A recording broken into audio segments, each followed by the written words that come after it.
the moment that the earthquake happened?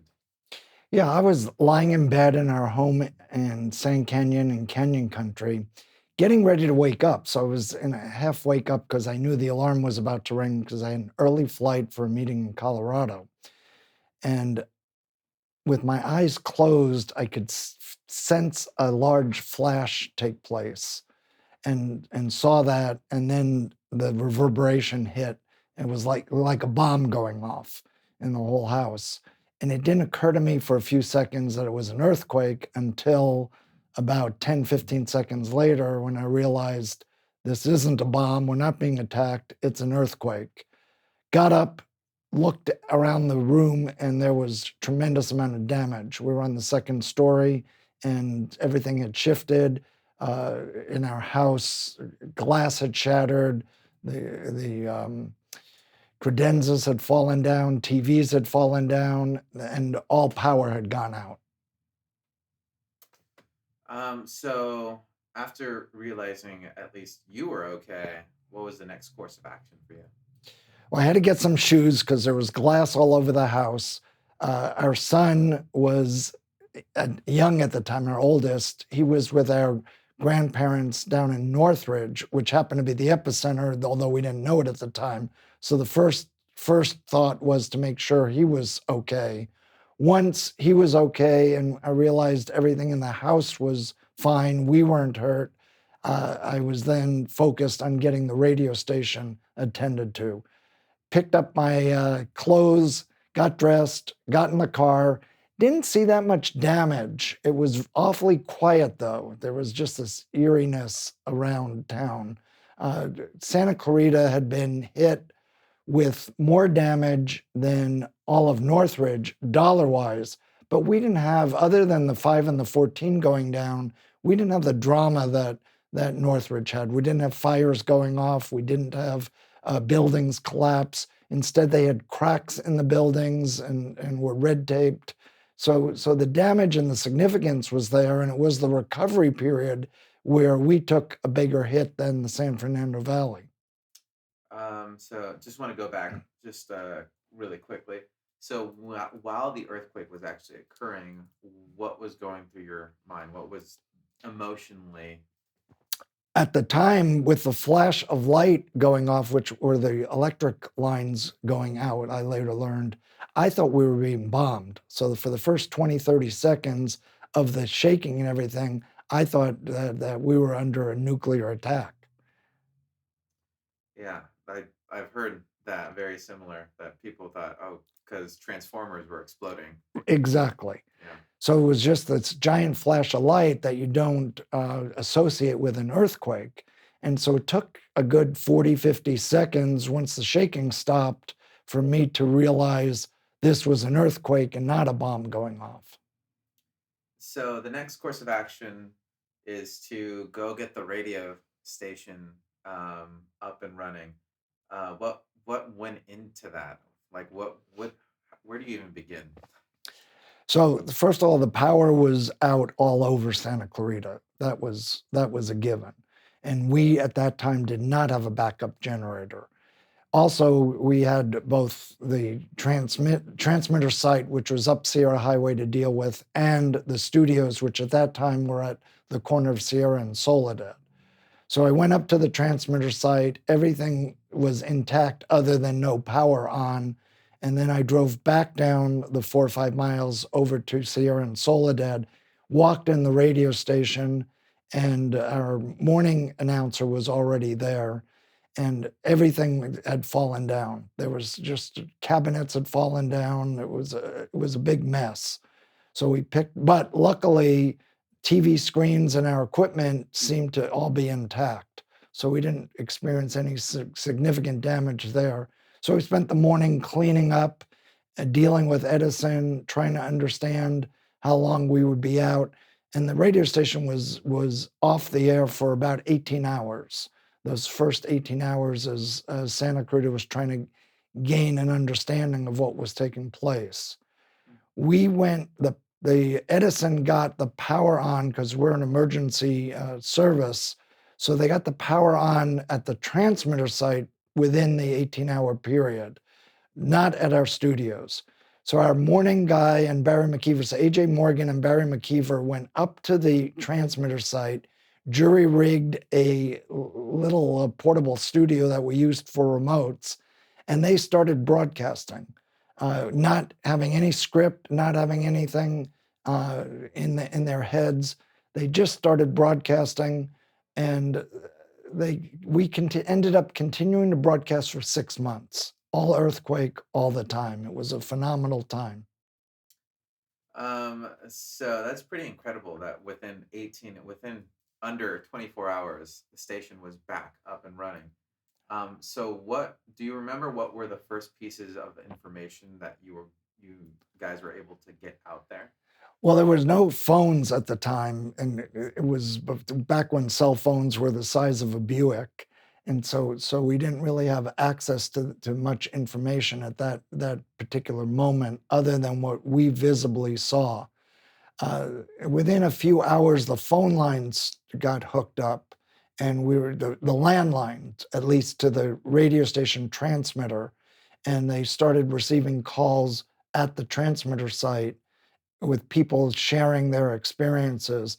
And as I said, those experiences stayed with us as content for the next 6 months. So could you tell me a little bit about the collaboration between the radio station and the city, because the radio station became super important for getting information out. Yeah, it was really a unique time and a unique understanding. And because everything was so fluid and information was changing very quickly, don't forget the internet wasn't around back then. There was no social media. So, so we were it. We were the go-to place for information. The newspaper, which only published once a day, they might as well have been a month-old magazine by the time they came out, because the information they had was no longer valid. So we became the focal point for the next 6 months with Santa Clarita. Um, and Santa Clarita was unique because the 5 and the 14 had gone down. So we were sealed off as a valley. And that stayed intact until June. The earthquake happened in January. So it wasn't until June that Caltrans had done a remarkable job of getting the 5 and 14 back up, that we no longer were sealed off. So during that time, the station for the next 6 months was the go-to place for information. And we provided three things that we didn't realize were going to happen. Number one, as an information source, that's a given. But what we didn't understand was that we were a psychological force for everybody, and that was very, very critical. And number three was that we were getting fed through our listeners more information as a conduit, kind of like what social media is now. We were getting more information that we were then feeding to the first responders, the city, the county, that was in real time, and we would get it much faster than the authorities received it. And so you started to touch upon it a bit here, but what were some of the other challenges that the city faced during the recovery? Well, the city faced a lot of challenges, and we were in constant communication with them back and forth. We had the ham radio operators that set up an emergency service where they put ham radio operators in different locations. So one was at the Emergency Operations Center at City Hall, and one was actually at the radio station. So we had direct communication with all the first responders. The city had very quickly set up a situation where uh, they put all the first responders, all the important people, from the utility companies to the sheriffs to the county resources to building and safety. They were all inside the trailers. So one could very instantly get answers to questions or feed information with just one phone call, which was streamlined and a great situation.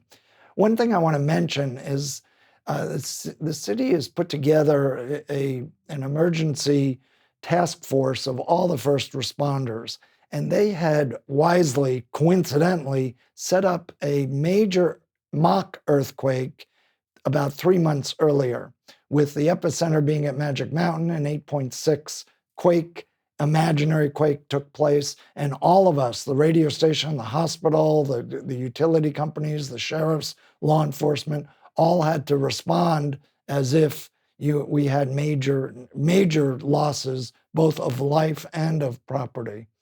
One funny story with it was those were the days when satellite phones were just coming in. And Henry Mayo had wisely purchased, as did the city, a whole bunch of satellite phones. Back then, the satellite phones themselves weren't that expensive, but the phone time was over $1 a minute, and $1 back in '94 would be like $5 now. So instead of issuing those phones and having them possibly being used, they ended up having them all locked up in one of their facilities, in a storage facility in the Valencia Industrial Center. The protocol for Henry Mayo was to have every department head first go to pick up a satellite phone so they could all communicate with each other, and then go to their stations that they were assigned to for the hospital. The everything worked perfectly in terms of giving out the phones.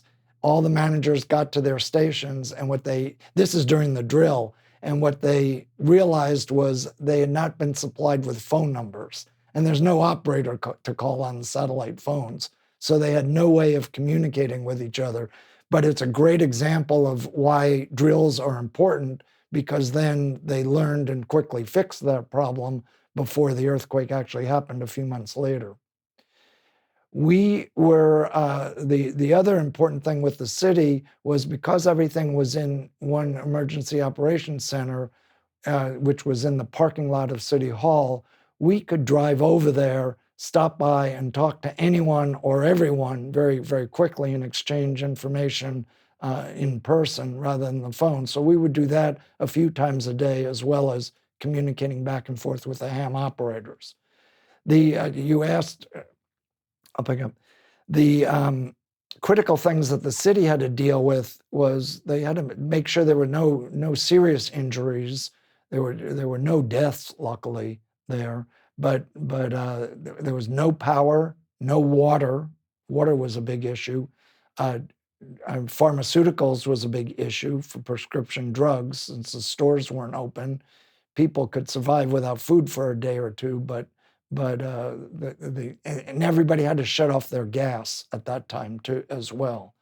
So they first had to also do big inspections to make sure that roads were intact. More importantly, the bridges and overpasses were intact, and they had, of course, the 5 and the 14, which had collapsed, to deal with. So one thing I feel gets overlooked is the weather. I feel like weather is kind of critical right after in the recovery. Could you talk about what happened with the weather right after the earthquake? Yeah, it rained a lot throughout the month of January. So we were dealing with constant rain, which just ended up aggravating the situation and made it harder to get around. Traffic was already a nightmare. Most people, it was the day before the internet, so people, we had at the time about 80% of the workforce was leaving Santa Clarita and working down over the hill. That 80%, about half of them stayed and ended up working out of their house, because the commute down to over the valley was a 6-hour commute if you went during the day. So what would happen, most people that did have to go down, the 30 or 40% that had to go over the hill, they would leave.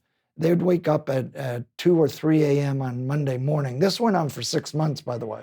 So they'd wake up at 2 or 3 a.m. on Monday morning, go over the hill, stay down below with either friends or in a motel, or sometimes slept in their office, and would stay down there until Friday. And then on Friday night, they would come up at 7, 8, 9 o'clock at night, when traffic would subside a little bit, and be able to come up the side streets, the surface streets. The old road was used a lot down the 126, down through the 126 to 23 down was used a lot, and also the pass in Sand Canyon that went over the hill was used. So those became the 3 thoroughfares going back and forth to Santa Clarita for 6 months. Imagine that. What was Tent City?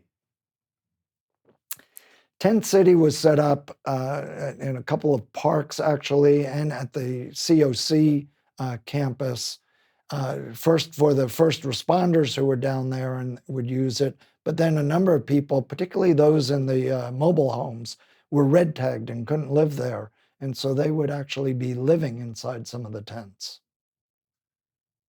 So you mentioned water was a big issue.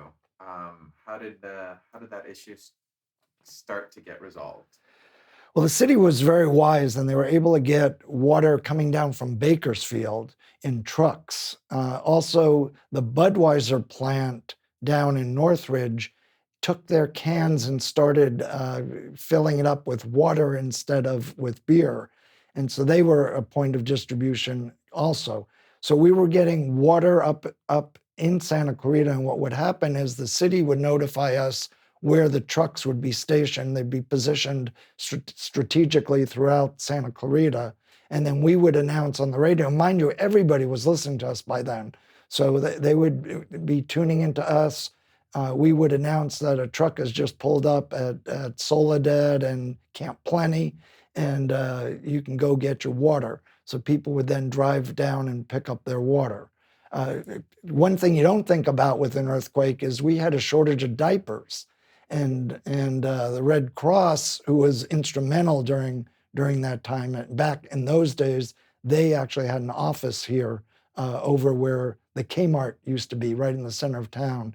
And so the Red Cross managed to get a collection of diapers, and a number of the stores that were closed. I remember Long's drugstore that used to be here over in Greenwich Square donated boxes and boxes of diapers that they put in a trailer to the Red Cross.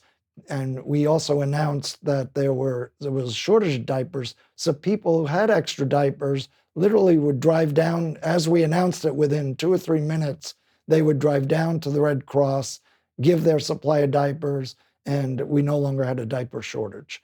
And there are probably dozens of examples like that throughout the 6 months when we were down, where this community really came together and was able to be helpful for each other.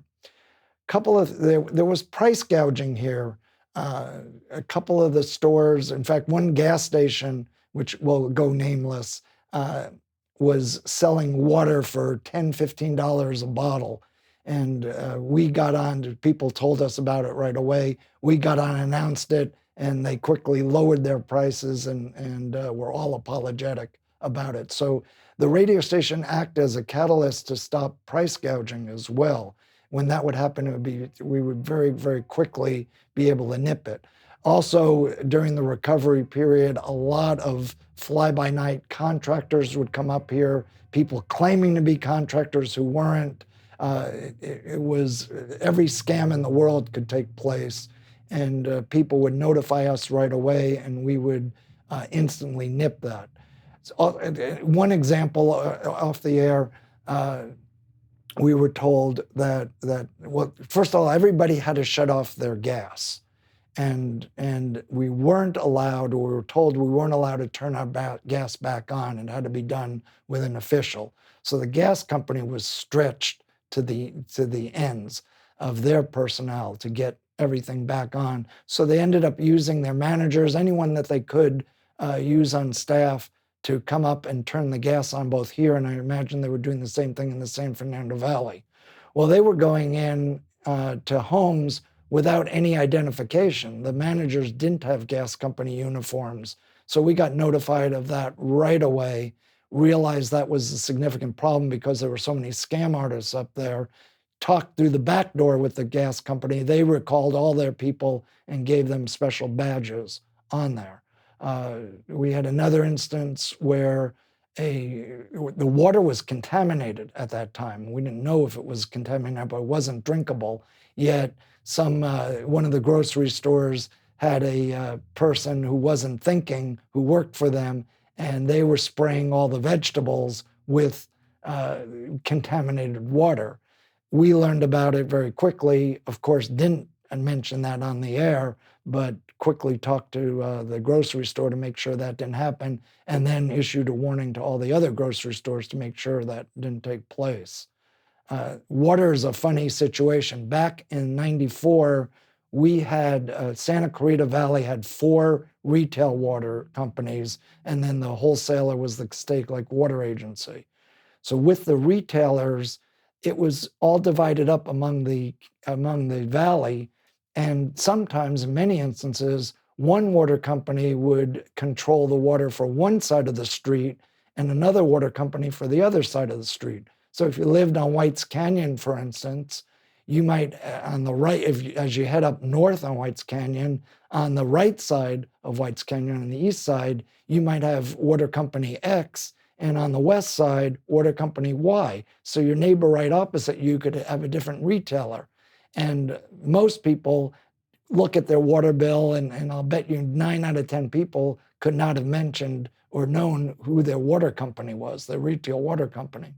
Well, 3 of the 4 water companies still had contaminated water, but one water company did not. They were the first to be cleared of water, but the city didn't want to notify people of that because of the fact that most people didn't know whether they had company X or company Y.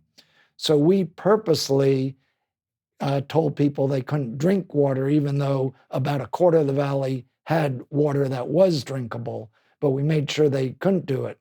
The manager of the water company was very upset with us. He tried to come into the station a number of times and go on the air to announce that their water was fine.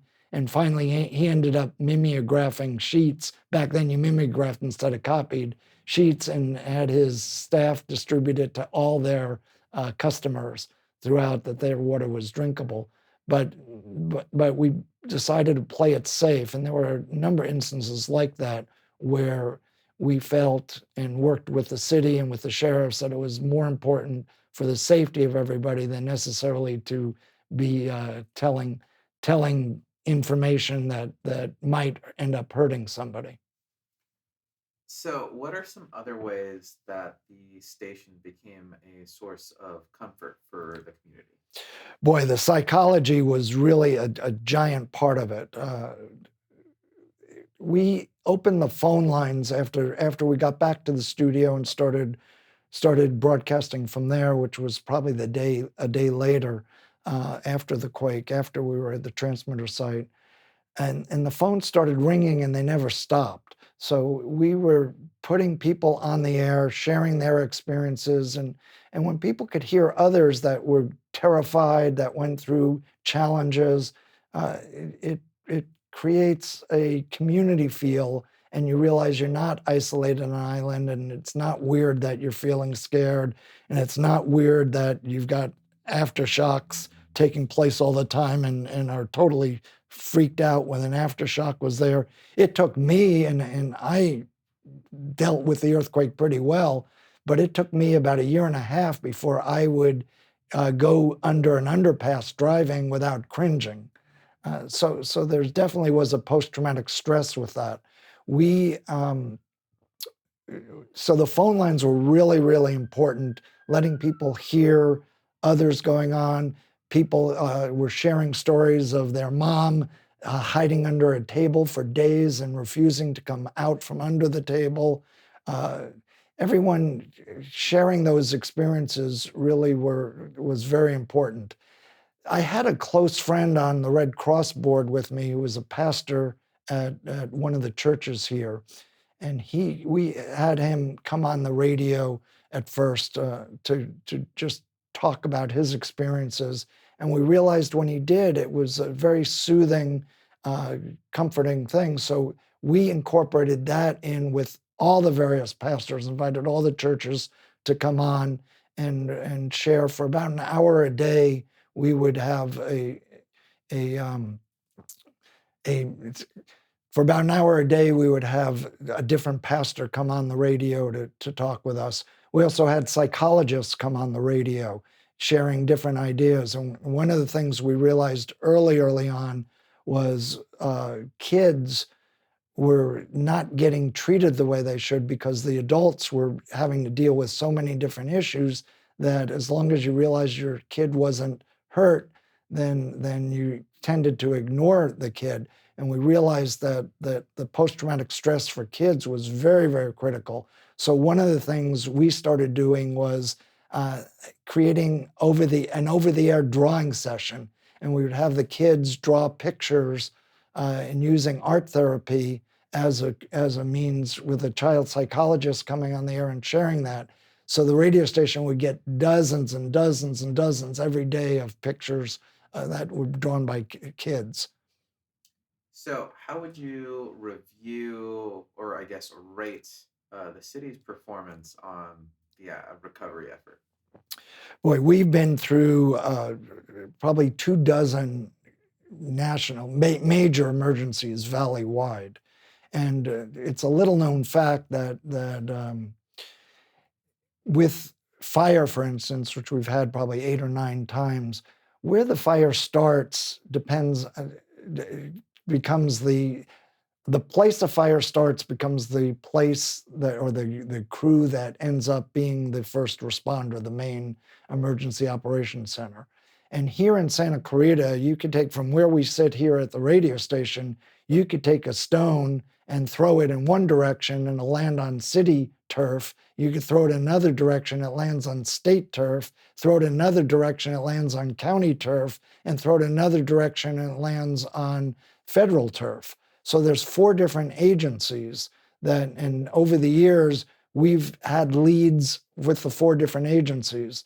The city has been the best by far. The state has deferred to the city, which is good. So anything that starts on the state becomes the city. County does a pretty good job of it as well because they're putting in personnel who know the area. But the feds have been a disaster because they don't know the area. They have a different mantra than LA County does or the city does. And so the emergencies that have started with the federal side, fires that have started in fed land, there have been many, many challenges with that. That would take a whole other show to talk about. But with the city, they did a great job putting everybody inside the emergency operations center in one location was critical and allowed for very, very quick decisions. George Caravella, who was our city manager, George Pedersen, who was our mayor, they were hands-on with everything and could instantly get a decision or something happening by simply talking to the other person inside the trailer. So the city did a very, very good job with first responding. And as I mentioned earlier, doing a drill ahead of time was invaluable. So, you ended up being the grand marshal in the 4th of July parade. How did that happen? Well, the radio station was one of the heroes of the community back then, and I don't have to thump my chest. We didn't anticipate it. We didn't brag about it. It just happened, and it happened organically, and with all the things that I mentioned, and it became the conduit and allowed our community to really recover a lot faster than Northridge, for instance, which didn't have their own radio station. The owners of the local radio station out there, KGIL, they lived in Connecticut, so they didn't understand what was taking. We'll wait. Okay. Just a moment.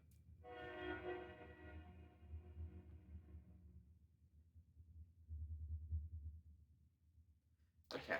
The radio station in Northridge didn't understand what was going on because the owners were in Connecticut and didn't have a feel for this area. They didn't understand the impact that the earthquake had.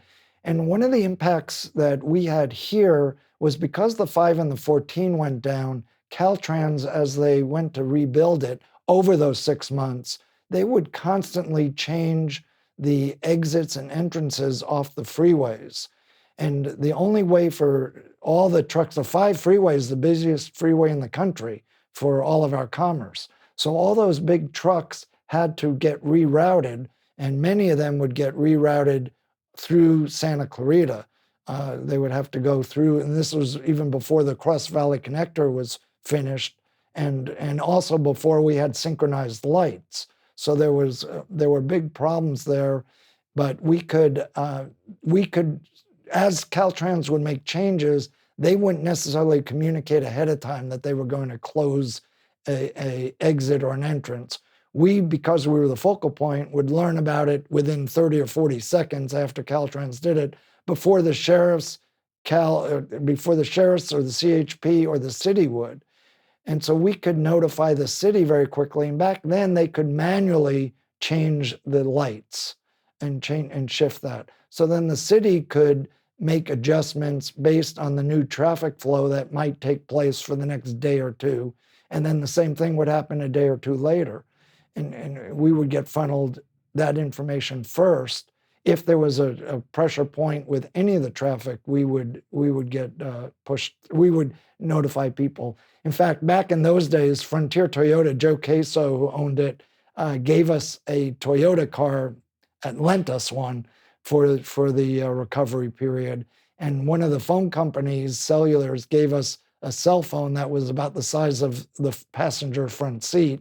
And we hired a kid to do nothing but morning drive and afternoon drive the surface streets, and then call in on the air what he was visually seeing.